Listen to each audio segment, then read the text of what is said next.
अपने जो प्रतिनिधि उस दिन हम लोग और ज्यादा से ज्यादा जो व्यक्ति यहाँ पर आने में असमर्थ है वो कम से कम डिजिटल माध्यम से हम नेता लोग चाहे जितनी कोशिश कर ले हमें बांटने की, ये किसी व्यक्ति विशेष, जाति विशेष, संप्रदाय विशेष, धर्म विशेष के लिए नहीं है।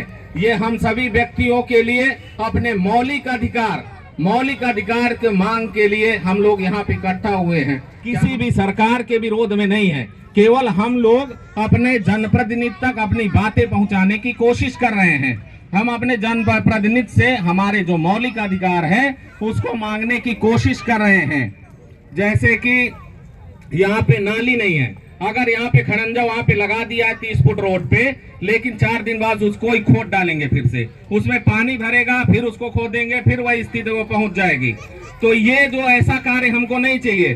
पहले जैसे सरकार बनाती है, पहले हमारे पानी के निकास की सुविधा करो, उसके बाद उस पे जो मूलभूत सुविधाएं हैं वो करो, उसके ऊपर रोड बना दो, लेकिन उसका भी एक कार्यकाल सुनिश्चित हो कि हम इतने दिनों में ये कार्य करेंगे। और ये आश्वासन हमको मौखिक नहीं चाहिए, लिखित चाहिए। अर्जुन ने कहा नहीं, मैं युद्ध नहीं करूंगा, अपने ही परिजनों को मारने से अच्छा है कि मैं संन्यास को ये समझाने की कोशिश करी, जो उन्हीं के प्रारूप से मैं समझाने की आप लोग तक अपनी अभिव्यक्ति को पहुंचाना चाहता हूं कि इस समय पे हमारा धर्म ये केवल के लिए जो हमारा बच्चों के प्रति दायित्व है, उस दायित्व को पूरा करने के लिए हम अपने धर्म पे डिगे, यानी कि बच्चों की सुविधाओं के लिए हम जो संघर्ष चल रहा है उस संघर्ष में सहयोग मात्र करें।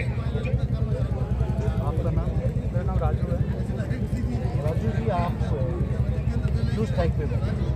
क्या समस्या? मैं स्ट्राइक एंड भूख हड़ताल दोनों में बैठा हूँ। समस्या जो सब जानते हैं, यहाँ पे जितने लोग हैं इकट्ठा हुआ है वो सभी की समस्या को जानते हैं। यहाँ पे पानी की निकासी नहीं है, यहाँ पे नाली नहीं है, और पानी की निकासी ना होने की वजह से रोड भी नहीं है, और मच्छर पनपते हैं, बीमारियाँ फैलती हैं। तो पानी की निकासी ना होने की वजह से तरह तरह की समस्याएँ जो पानी की निकासी ना होने की वजह से फैलती हैं, बढ़ती हैं। आपका रोष किसके खिलाफ है? सरकार के खिलाफ है, विधायक के खिलाफ, मुख्य मिनिस्टर के खिलाफ है, जिन्होंने हमारे यहाँ काम नहीं किया, और जिन लोगों ने काम नहीं किया उस पर निगरानी भी नहीं रखी, वो बस आते हैं, वोट मांग के चले जाते हैं। तो हमारा रोष उनके खिलाफ है, जो सिर्फ वोट की राजनीति करते हैं, काम की राजनीति नहीं करते। आपकी मांगें सुनी ना गई तो आपको अगला कदम क्या होगा?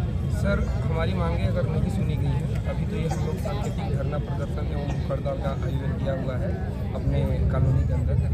तो अगर हमारी उच्च स्तरीय लेवल तक बात जाती है आज धरना प्रदर्शन और भूख हड़ताल के बाद, और अगर काम शुरू हो जाता है तो हमें आगे कुछ भी करने की ज़रूरत नहीं है। अगर नहीं होती, हमारे मांगों को पूरा नहीं किया जाता, तो हम लोग फिर से दोबारा से इस धरना प्रदर्शन को और बड़े लेवल पे ले जा करके, हो सकता है पार्षद कार्यालय, हो सकता है विधायक कार्यालय के पास, या मंत्रालय के किसी मिनिस्टर के घर के आगे हम लोग धरना प्रदर्शन करने की कोशिश करेंगे, विद संवैधानिक प्रतिष्ठा को रखते हुए, उग्र होकर के नहीं, लेकिन अपनी मांगों को तब तक दोहराते रहेंगे जब तक कि हमारे जो बेसिक मांगे हैं, हम कोई बहुत ज़्यादा डिमांड नहीं कर रहे हैं। हमें हमारी कॉलोनियों के गलियों का निर्माण, सड़कों का निर्माण और नाली द्वारा पानी का निकासी चाहिए।